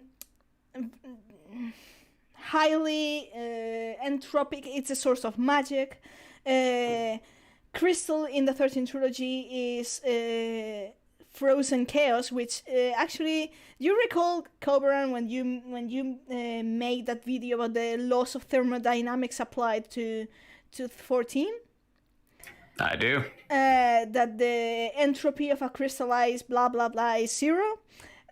My mind immediately went to crystal being crystallized chaos in the 13th trilogy. Like, this is how it can manifest without infecting the physical plane. That is the only way, because the moment pure chaos seeps into the physical realm, shit goes off, and that's the start of 13.2, and that's the start of the paradox effect, which is time travel shit show of 13.2. Yeah, that would work, because even if it was pure entropy, it would have 0 entropy effect on the area around it, because it's pure. It's pure entropy, which allows to cast magic and manipulate the loss of reality, which actually the people of Cocoon have managed to to control via the AMP system, which is the antimatter principle manipulation principle. It's how they cast magic when they're not l'Cie. Meowth. Yeah. Are you? Zombie says, "Are you saying that the crystal of Hydaelyn is alike to ffxiii?" I think that's a good question. I wanted to highlight that one. You mean the crystal or Hydaelyn herself? Hydaelyn herself, no, because she is a soul, but the mother crystal itself. Kind of seems like it. Not gonna lie. I mean, she gave us a task, and then we did it. And then we, instead of turning into crystal, we ate the crystal. Put it in a spaceship engine. It's complicated. I mean, if the Warrior of Light goes into stasis between each patch, I mean, what? Don't get me started on that, and don't get me started on 5.3, please. Do you? I'm sure Neil hasn't forgotten that Japanese The XR translation. completed his focus. That, but at the Oh same, no! Oh yes. but at the same time, Wow! but at the same time, Neil, you recall that moment in Line Returns, Shepherd to the Souls. I knew. I actually watched that VOD the other day because I wanted to refresh some things, and I had to replay your reactions in chat. Got to see our reactions. Yup. I was like, this is going to break them. I don't keyboard smash very much. I'm usually very comprehensible in my freakouts, but I just was like, bam, bam, bam on my keyboard. Yes, Lightning Returns is, yeah. But I mean, fair, because sorry, my stream. Is it still streaming? Yeah. Okay, fair, because they actually, Yoshi P and Motomoto Toriyama actually developed Line Returns and 14 at the same time. You know, so it's like fantastic. But yes, so yeah, and the thing with Chaos is that, and the ending of 13.2, spoiler alert, is that once the timeline is corrected, corrected, and the correct timeline, because of Etro's own intervention, Goddess Etro's own intervention, ends up with the goddess being killed, the gate to the unseen realm, the spiritual realm, being thrown wide open, and the chaos containing them floods the world and mixes the physical plane and the spiritual plane, and basically corrupts everything with chaos, and people no longer can age, people can no longer have children, because the cycle of life and death has been stopped by this chaos flood. Stopping. There's no one to oversee the cycle of life and rebirth. So yeah, it's all marvelous and fantastic and all very happy. And I do love how you know, it all ends with basically an apocalyptic event, and Endwalker was facing one down. And while we didn't get into the deep apocalypse, everything going wrong, we did get a taste of it there in Radzahan. It definitely felt like it could go a similar way. Yes, I absolutely. Do you recall actually when we were watching the launch trailer when we were speculating on the launch trailer, I pointed out that transformation into a Terminus Beast reminds me so much of people transforming into Chaos Beasts in Line Returns, and I was like, I remember that. And I was like, and then comes Razatan. Thavner round 2, and I was like, laughing but also crying. Yes. Well, you should have seen me. I wasn't in the mood to stand the Loporits, but you should have heard me when I read that the fucking moon was a narc meant to house the souls of of the people of Etheris, to ferry them to a new world. Into a brave new world. I was like, inadvertent spoilers for Lightning Returns. I told you that Charlene was evacuating like months ago. And I was like, oh yeah, I was like, oh my. Yeah, so yeah. And the whole thing with Soldier killing himself, yeah, definitely for different reasons, but not different from Hope's plan regarding himself. Spoiler alert. For entire different reasons, mind, but same fucking plan, more or less. But anyways. Oh yeah. Okay, so yeah, that, and the whole thing with Chaos, I mean, when we were discussing time travel and what the new adventure may be, and even Arden exploring the possibility that we may have to face time itself or fate itself. Listen, if we're going to face fate itself, I'm going to flip my shit, because the entire point of the 13 trilogy could be summarized in the line of the title of one of the musical tracks, "Fighting Fate." Actually, this reminds me, when you were talking a little about the true timeline earlier, I just find that very interesting, because that's a thing that's come up in Final Fantasy XIV as well. Someone decided that the eternal calamity in which the warrior light dies was not acceptable. It was not the true timeline. That time had to be, if the future must be unwritten, let it be unwritten.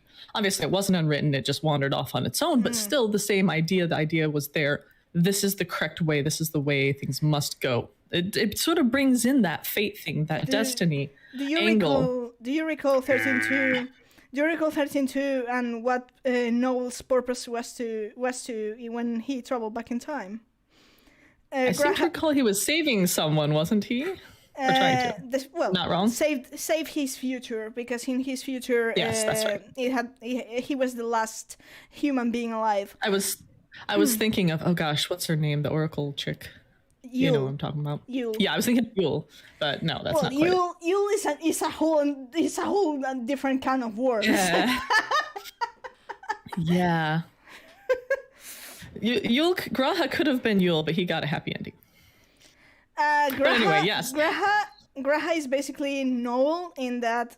But the difference being there's that some mixing up there. Difference being that Noel fucked it up big time. He tried his best. Yeah. But it is interesting, like if that was indeed the true timeline they landed on in 13, I get the impression we're supposed to think, yes, this is how time and reality was supposed to go in 14. In 13, I'm not so sure of that. 13, there's you've seen how the Historia Crux works. There's a lot of different timelines, and there's the arc words of that I may explain to Coburn right now, because I know he's going to ask them. He's going to ask me later. The arc words of, if you change the future, you change the past. And I've seen many people often say that they don't understand what this means. And it means, basically, that picture yourself. If you're from the past or the present, and you know what's going to, or you're from the future, and someone in the past can see what you're doing, it might affect the outcome of this timeline, which is exactly the loophole that allows Sarah and Noel in one of the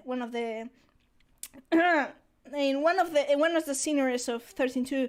There happens like an egg or the chicken paradox regarding Proto-Falsi Adam, in which the Proto-Falsi in the future travel back in time through the paradox effect to murder his creator Hope, and took over academia in 400 EF.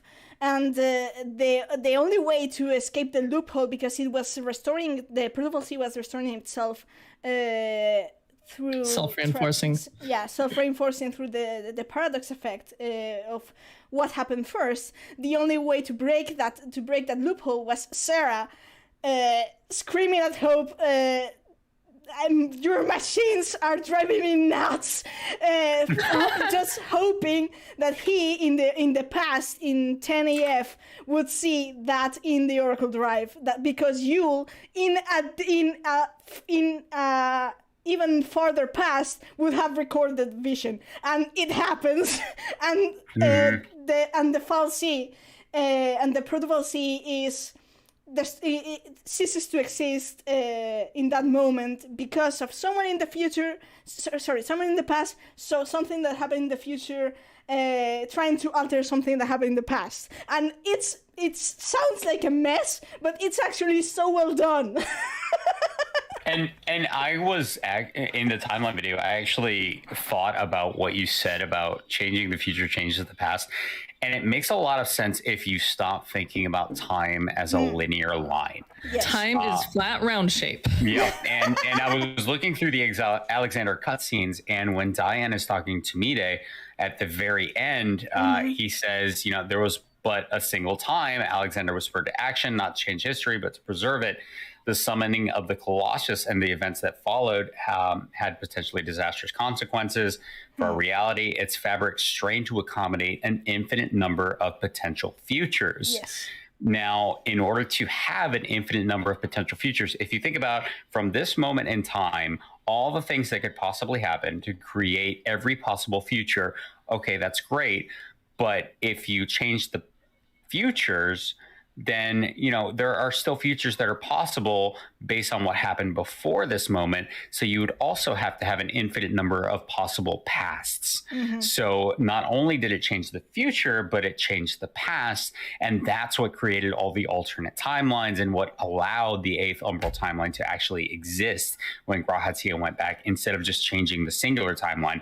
Because when Alexander was summoned, it pretty much fractured time into all these separate timelines that reality strained to accommodate, but it did. I really like that take on it. Yeah. Just because that we happen to be in a closed loop, so to speak, that engulfs two timelines, doesn't mean that there's a wider possibility. I mean, I understand that for reasons this kind of stories are not to everyone's taste. Not looking at anyone that's not present here. But for example, from what I understand from Final Fantasy XI, time travel is a staple. That's basically what the expansions are based on.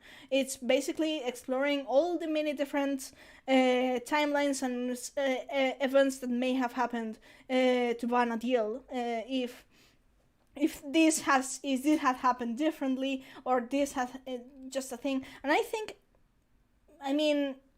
I don't mind time travel if they decide that it's a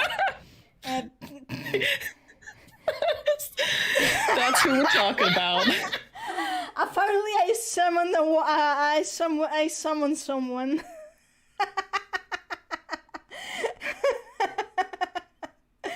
Yeah. Yeah. So you're going to have to endure this, Ayumi.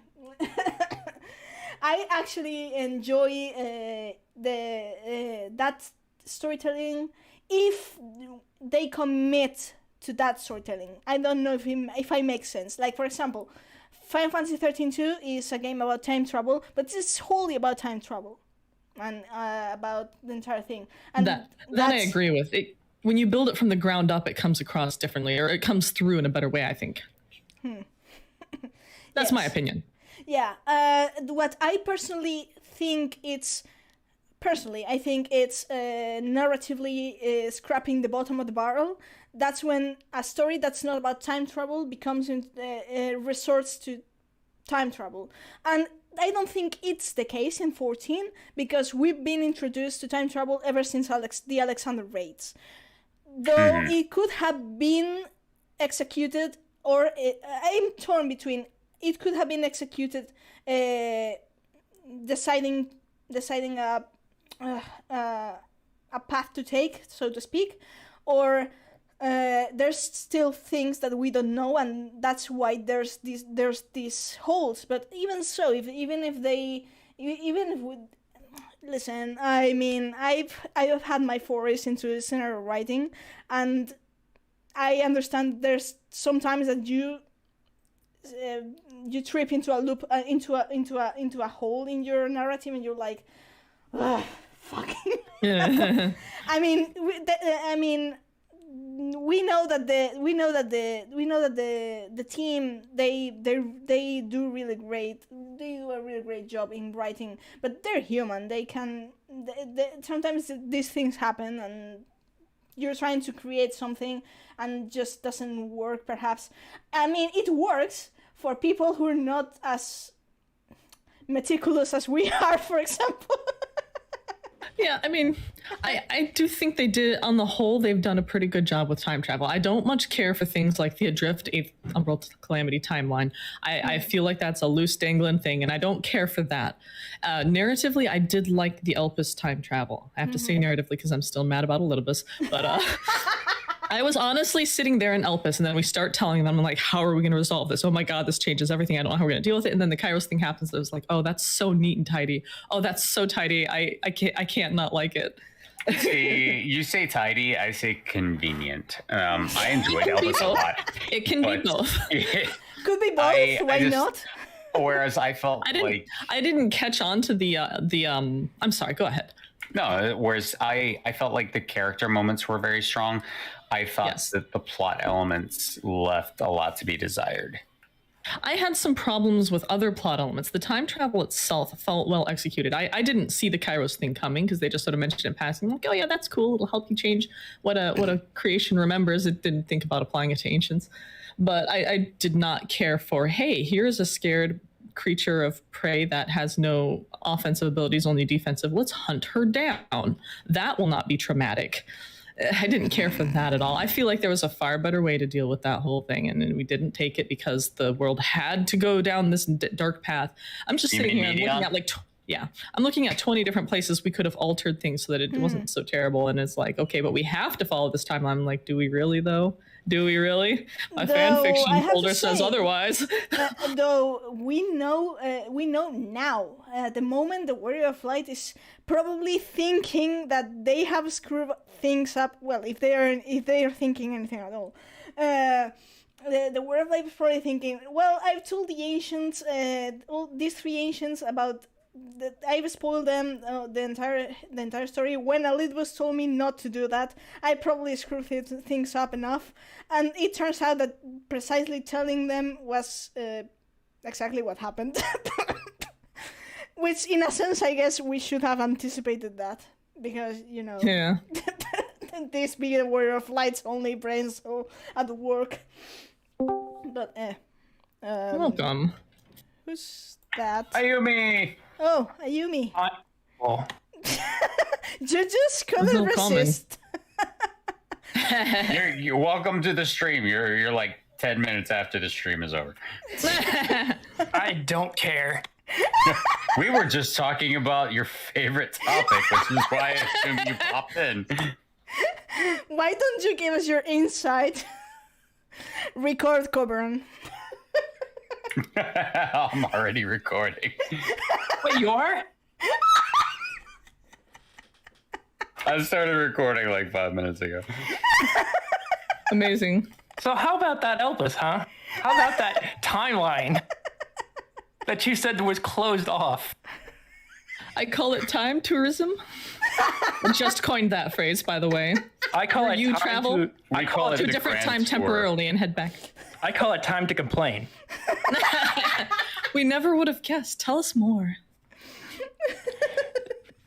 So going back over here, let's talk about how we go back in time. We're not supposed to go back in time. Elidibus tells us you can't interact with anything, and you're not going to be able to enact any real change. I guess he didn't count on how Emmett would give us some ether, and now we're corporeal. Now we can enact some real change. Change we need, except it turned out that we always did everything we did, apparently. Change you can believe in. I need to clean up my laptop because I should have known that I can't drink. I just had spit take. Clean it up quick. I've done it to Bonnie, and now I've done it to Meowth. You all are next. Oh no. Good thing I finished my tea already. Ayumi, the crusher of keyboards. And of time travel. Oh my. What's this now? Filling out cast. It's such a compelling topic that cannot stay away. Fao, you made me host and now you're here? He had stuff to take care. This is Ayumi's fault. Oh, Turkey Because says. I popped in and wanted to talk about time travel. Turkey says, imagine the alternate universe where someone opened the door earlier and we just ran around as an invisible gremlin. Imagine being a medium's imaginary friend. That's actually fantastic. And I kind of want to see that. I really want to see that now. All I 'Cause wanted she'd be to able do. to sense us because of the Dynamis ether thing. All I wanted to do was raid Lucy Pyre, and you've all ruined it. Yeah. She's gone. Tragedy. I mean, it would be kind of weird to have Hermes just kind of ask me, why are you talking to someone? Who are you talking to? Why are you waving around so suspiciously? Oh, it's just my invisible friend. It's very loud here, so I only have one thing to say. Everyone's favorite Hythlodaeus caused everything by conning Hades into making us corporeal. So no, Val, you're we go. partially right. And my wife came up with a single sentence to describe everything that's happened in Final Fantasy XIV. Bullshit. Hythlodaeus gives a bad job recommendation. Yes. Oh my God. Exactly. The end. That is everything that went wrong in 14. It turns out Hythlodaeus was actually the most powerful creature in all of creation. It just, you couldn't tell. No. He very carefully hid it. That's why he They refused. were like, "You want to be Emmett Selk?" And he's like, "Oh crap, this will blow my cover wide Or open. I can't those do it." How time about travel that guy? apologists? I don't want the muscle. I just want to be free. So for those time travel apologists who don't like my take on time travel, I apologize, but I hate it. Come at me. No. All right, Ayumi, remember what I told you. I need like a frothing at the mouth rant for the timeline video because it's going up in like 2 weeks with you or without you. I'm sure you can With get or plenty of without video you. and of audio me screaming into the mic. I mean, I can share with you a rant by Sir Stephen Fry, and you can get some ideas about. Oh yeah, he did go about that. And there goes Val. Just had to pop it for a moment, I guess. It's all right. We should probably look to wrapping up pretty soon. Yes. Yeah, it's basically we've got 15 minutes more or less on my end. Well, up to we go 90 minutes to 2 hours. Yes. Oh, okay. Anyways, that. You, sir. So You need to. So yeah, what were we discussing before Yumi decided to drop by? We were discussing time travel. Yeah, exactly. Don't make me leave again. So That's the point. I mean, what? about the timeline in 13. In 14. Yeah, you can leave whenever you want, Yumi. I'm a part of this show. But I'm in charge now. Yeah, Val gave her stream control. I'm sitting here. I'm first waiting. What are So- you waiting for? I'm waiting for Meowth to finish so I can punch my computer. Okay, so I think did I actually manage to complete my thoughts on the bigger timeline theory, or I don't remember. I don't know, did you? You ask me. If you have anything to add, I would say go for it. Otherwise, don't worry too much about it, because I don't remember for sure either. You were at least getting close to the end. The thing is, we're told that we can't. Well, we're actually not told that we can't change the timeline or the events to come. It's just that when it happens, we're pretty much going with the flow. But I think there was also something Imagine about naming like, a song you Flow. mustn't change it because then you will not return to the place you left. But I could be mistaken. on that. But you know the thing, the Warrior of Light actually Me when- too, zombie. I mean, when Vena asked, the Warrior of Light merely thinks about Elizabeth's warning, but then Vena insists again, and then Hades insists again, and the Warrior of Light finally concedes.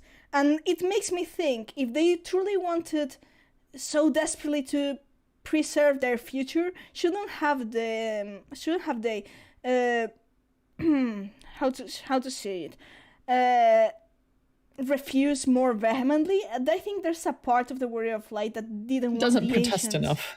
I think there was a part of the Warrior of Light that didn't want the ancients, that did want to protect the ancients as well. And in the end, unless they were us, and we were the original Aslan and had to allow it to happen. Aha! I see where you're going with the time circle. Mm-hmm. Time is flat round shape. Aslan knows better than anyone. Oh God! Yep, that one's still bothering me. All hands are trained ahead. Or pointing ahead. I don't actually remember. Yeah, the hand. Nah. This time circles endlessly. The hands of fate point to. Gosh. Train ahead. Brain has just dumped it. Yeah, trained ahead. Pointing to the edge. That's what it is. It's pointing to the edge. I got ahead of myself. Yeah. So that, and that doesn't mean that we can't create. I mean, if there's multiple futures, we're just stuck to one timeline, but that doesn't mean that there's a bigger timeline or there's different branching timelines that we cannot reach at some point without. I mean, Graham made it, so why could we not? I mean, well, we've only seen crossing timelines by going backwards. We haven't seen actual dimension hopping. Which it would be different than actually traversing the rift to go to different shards, which are still within the same dimension. So it would be like hoping to a different reality entirely, so to speak. Right. Yeah. That's kind of how it would feel to me, honestly. Yeah, it's like yeah, because more or less the shards exist within the same reality, only separated between, say, the rift. But probably there's a bigger rift between this reality and another reality. So this is all theoretical. It's all theoretical, and I'm kind of drawing from my 13 verse knowledge of how more or less realities bleed when the paradox effects is present, which is why I'm kind of eyeing Dynamis and time shenanigans with, like if Dynamis is similar to Chaos, then if they decide to go with a threat that's resembled as the paradox effect, Authorities is pretty much screwed. No. We did have a question on YouTube about the little spiral next to your name, Meowth. Oh. And Neela addressed it, but I'd like to hear it in your own feel words. free to address it in your own words if you'd like. I in my chat in my end, it has disappeared. What's the question again? Because I'm only seeing Twitch. Sorry. Yes. The question was, what's the spiral by Meowth's name mean? Everyone else has a gender icon. Is Meowth the secret most powerful gender? It's a good question. Thank you, loved viewer. We got a Meowth laugh. Around. It was a good one.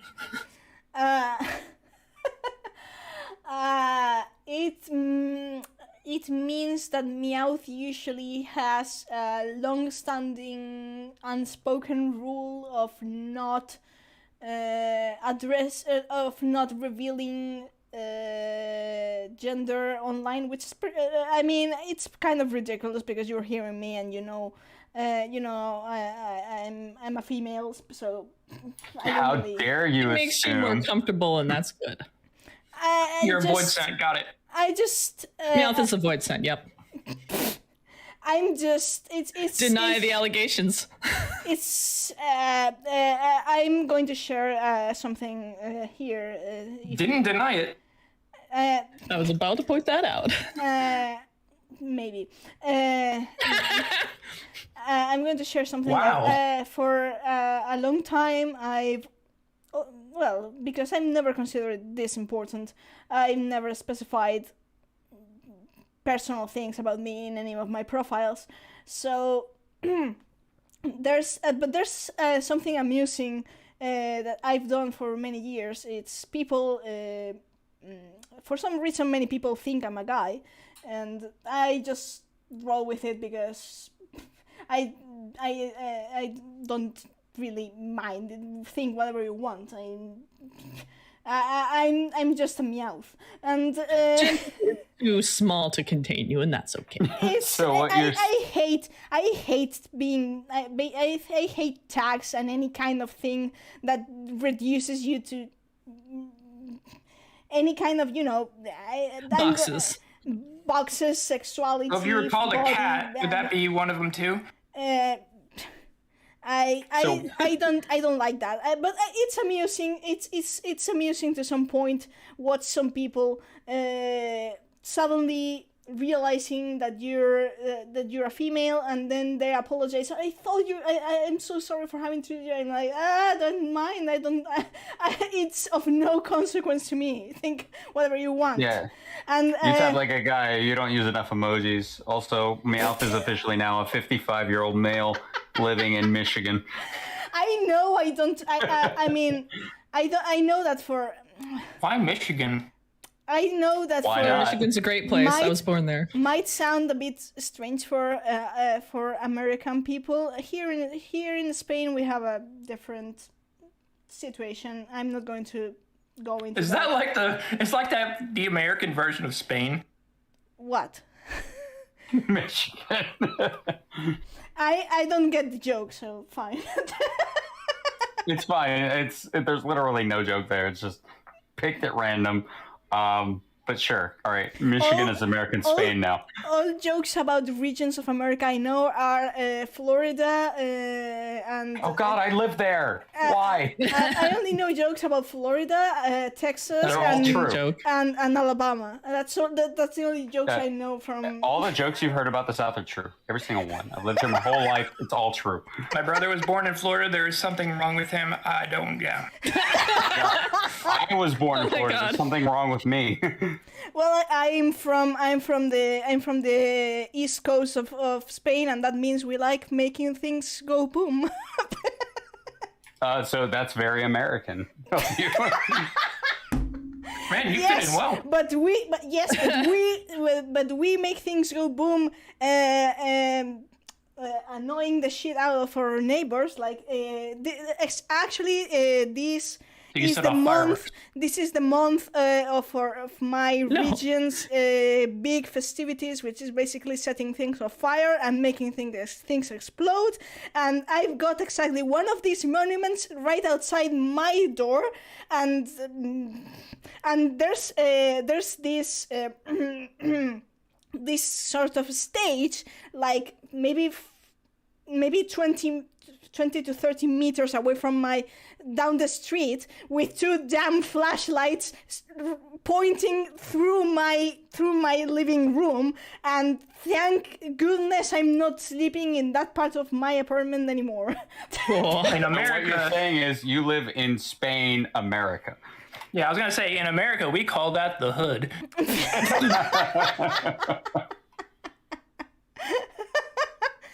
Also, twice a year, that's like everywhere in America. So, like, you live in Spain, America. But yeah, like going back to my strange symbol, it doesn't mean anything. It's just that I don't like tags. The Meowth, you can address Meowth whatever you want. I don't mind, and I won't feel identified or not with anything. It's just this is just Unperceivable. not really. It's just that Unscannable. it's of no consequence. I'm just me. That's fair. Yes, you are. But I'm just me. Call me whatever you want. I don't mind. I'm gonna call you late to dinner. Well, fair, Finger guns. because it's fair. It's almost 12. No, sorry, 10 p.m. here, but I'm not hungry really. Oh my, that's very late to dinner. It is. We're like half an hour over. Sorry. Yeah, we should start wrapping late up. dinner. This is a staple dinner time in Spain. Because you're all insane. Anyway, I really am looking forward to Ayumi's rant, which I want to include in our next video. So Ayumi, I would love to hear your thoughts on time travel and 14. All right, I'll write up a script. Oh, no, just right now. Just go. What? No! I can't make things on the spot. Oh, No, Ayumi. Not right now. Tell us about... I'm feeling vindicated right now, making Ayumi squirm. So I want to hear about how awesome you think time travel is and how it should be a critical part of every single story ever. Okay. So let's look at. I told about this in other episodes, but I guess I'll do it again. So let's look back to other games that kind of include time travel, kind of like Kingdom Hearts, Fire Emblem, Chrono Cross, actually too. Chrono Cross or Chrono Trigger, I can't remember which one had it, but they went back in time as well. If you go back in time and kind of mess with the past, if you kind of do what it's called the butterfly effect, where something happens in one place changes the effect of another. Ironically, we went and killed butterflies at the beginning of Elpis, was our first thing that we did, but that is of no consequence, as you so put it. So the reason I don't like it is because it can lead to a very unfortunate end, a very sloppy end. The way that they did it in Elpis was, well, what I said first off, beginning with Elidibus, and that we were told that, well, we were going to be incorporeal. We weren't going to enact any real change. Now, this may seem like, oh, it's going to be a closed loop. You know, it's no matter what we do, no matter what, even if we turn corporeal or whatever, it's still going to be a closed loop because everything was supposed to happen normally anyways. That's not exactly the case, because the devs can use the same excuse. Well, it was supposed to happen anyways. You figure it out for yourself. That's not always the case. So For me, yeah, if you don't mind, if you have more to say, I'll let you got it. go ahead. Let's hear it. I don't have any significant problems with the Elpis time travel, but I do have the concern of it's so easy once you introduce time travel and you start using it to say, well, we have another problem. Oh, let's use time travel to fix it, and that can get out of hand really fast. And that's the thing. Like, if you don't have a narrative going forward, you then start looking backward, and there is only one person in this world who can write a story backwards, and that's Yoko Taro. Which is insane, but yeah. Yeah, absolutely. And that's the way it's always that he's always written his stories backwards. But anyways, so going from the start of Elpis there, I'm just going to go over the whole thing, just from start to finish. So going over from there, we kill the butterfly. I just have it in my mind that, oh, this is going to have some kind of consequence later on, but whatever. It's a video game. It's an MMO. It's not going to happen like that. Well, kind of moving through the area, we get told about, we get educated on the ancients. We get educated on who Emet-Selch is, who Hythlodaeus is, who Vana is. And we tell the ancients about our story up to the present. That one surprised me because it's like telling the whole story of what happened to someone who's not supposed to know what happened. Because if anything happens where they could be flung to the present, well, the entire narrative then changes. So it's like when you go back to the past and you tell someone, oh, by the way, these are the stocks in this year, or hey, you will be rich if you do this in this year. That changes their entire timeline. Then you get biffs. Yeah. And I really did not want that to happen because I know the team can make that happen. I know the team was very careful about not making that happen. But again, it's concerning coming out of that zone and going back to the present and wondering what all we did change and if we did change anything and why what Vana said about the convergence of the timelines, meaning that there was timelines that existed and then they converged into one at this point. And Vana wanted to preserve a particular one that was the one she thought worth preserving, but doesn't mean that was the only one. I don't think it was the only one. I don't think either. That was Vana's choice, and that's her sin to bear, so to speak. And that's similar to what Alexander did. The Alexander thing was he saw multiple timelines, and the one that he saw where it was the correct one was the one where he didn't do anything. So, and again, it was another Alexander situation, meaning multiple timelines were secured and observed, but the only real one was where Vana sundered the world. So I'm gonna break everybody's heads for a second with one question. Where did the idea of Hydaelyn come from? I've been bothered by this too. Hydaelyn exists because the Warrior of Light told Hydaelyn about Hydaelyn, and that's why Hydaelyn came in. Like, what the fuck? It's a bootstrap paradox. I hate it. It's a proto-falsy paradox. Yeah, it's basically there is no origin for the creation of Hydaelyn. Hydaelyn exists because Hydaelyn existed, and we knew about it, and we told the creator of Hydaelyn about Hydaelyn, so she created Hydaelyn, so we knew it existed. So Hydaelyn exists in a loop because she existed, not because she was ever created. So and if you ask the devs about that, they're like, "Well, that's how it was meant to be." I might go off on a bit of a tangent here. Unless we go the Sarah route and we shout, yell at someone in the past, expecting that they see the thing to break that loop that this proto-falsy created. Okay, I see myself out. Seriously though, I've been thinking about something here. What would have changed in Elpis if we had not gone back in time? The only thing I'm seeing that changed is Vana would escape on her own while Hades and Hythlodaeus run interference. I don't see anything else changing. I think this might be more like Alexander, where the first time through he didn't exist, and then since he existed, he was sent back to exist at the second time through.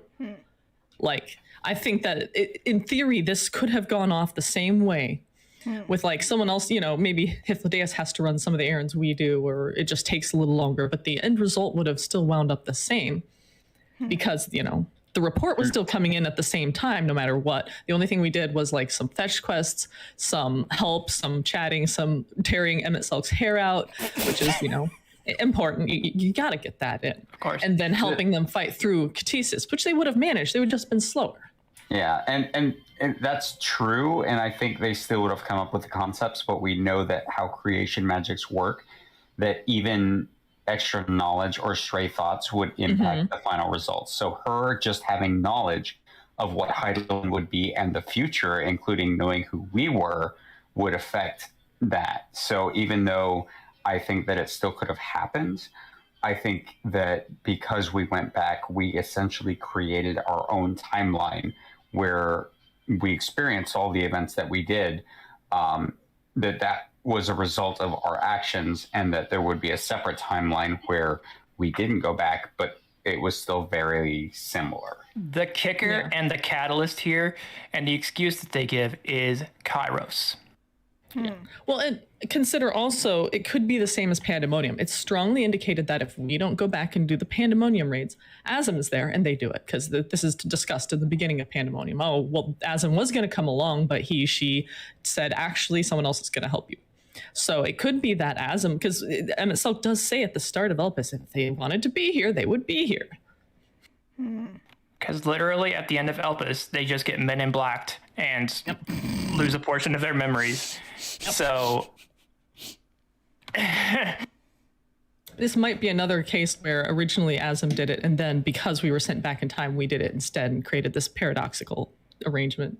It's a little weird. See, this is why time travel is such a risky thing to get into, because it gets so weird. Cope, I sent you the 13 to. Did I send one of you the one of you with Yule? When Yule says that she can trace the timeline, she's a seeress, basically. So she has visions of the future.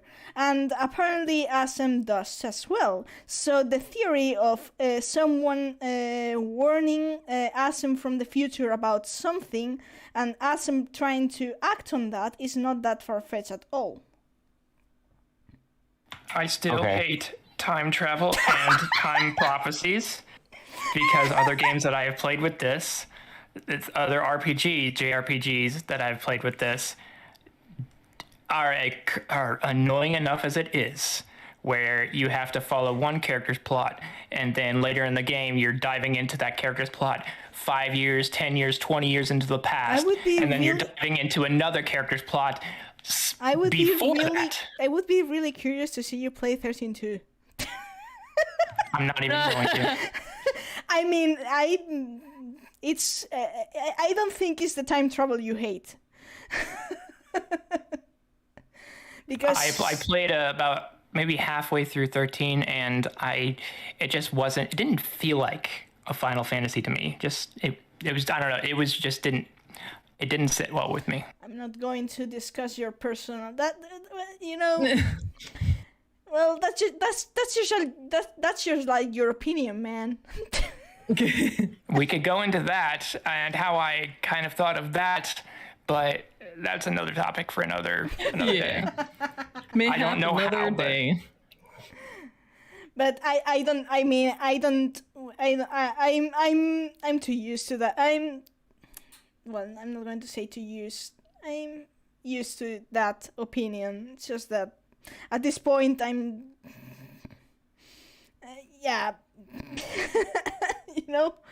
it's like fair. If you don't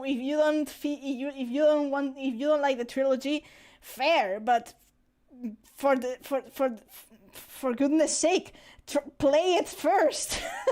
That's basically... I mean, I did. I gave it a shot. I mean, this is when I was actually got current. Like the PS3 was the hot new item, and so was Final Fantasy 13. Yeah, but most of the people that consider 13, trash, they haven't even bothered to keep going after the first 2 hours. But anyways. I gave it more than the first 2 hours. I played. I gave 13 2 hours, and that was it. I fully intend to try it again. I sat there and I tried to get used to the paradigm system. I thought it was neat, but it just still didn't feel Final Fantasy-ish to me. It just didn't. It's just one of those games that it just didn't align well. Well, that depends. Yeah, which is a thing that happens. I mean, we should probably move into final remarks and start wrapping up. Yes. Yeah. Because if not, I'm going to start rambling. And if you want to hear me, afterwards. If you want to hear me rambling about the 13 trilogy, you have my Lord Dive run. You have my entire playthrough. And then we have. It's worth checking out. Type 0. Oh yeah.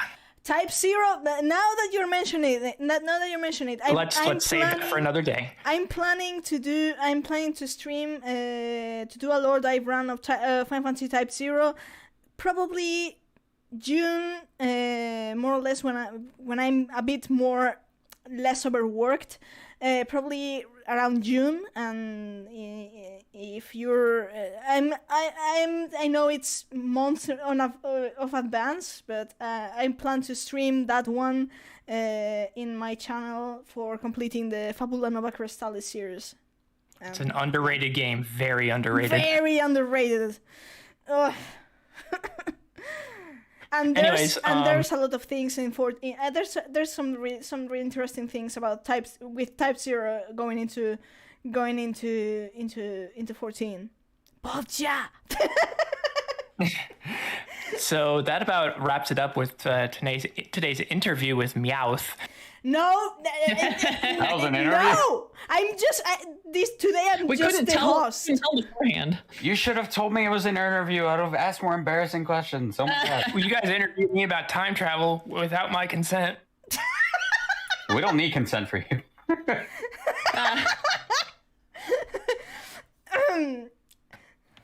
Anyways, next week, I think we're just going to continue. Yeah, next week we're going to be talking about Ultima Thule and Yes. whatever's between that and Elvis. Oh yeah. I think it would be the Stuff, talk. I guess. There's way too much of that one "Let's Go" musical theme playing in Charlene. Yeah, I know. that 30-second music loop. It was just a little too short to be played. I that turned it long. off. I'd rather listen to the Mount music. Anyways, At any you rate, guys- thanks so much for coming out, everyone. Oh, go ahead. No, go ahead. I was actually going to say the same thing. High fives. It was great to have everybody here. Hopefully a little more chill stream, but still a lot of fun. We had fun, I think. Yes. Yes. We did. So yeah. Anyone wants to say anything else? I thank you all for putting up with my time travel remarks. Sorry I was so late to the party, but I hope you guys had fun, and we will see you guys next weekend. Bye. And in 2 weeks, we're going to have our 50th anniversary, or not 50th anniversary, our 50th episode stream. Our 50th anniversary. Yeah, we've been Yeah, around that longer would than be you guys great. know. We've been around longer than I've been alive. We reserved the cruise tickets and everything. Wow, you put us all in crystal stasis. Hey, every week's an anniversary. Okay, I'm ending the stream now, hopefully. See you. Thank you so much, everyone. Have a good one. Bye.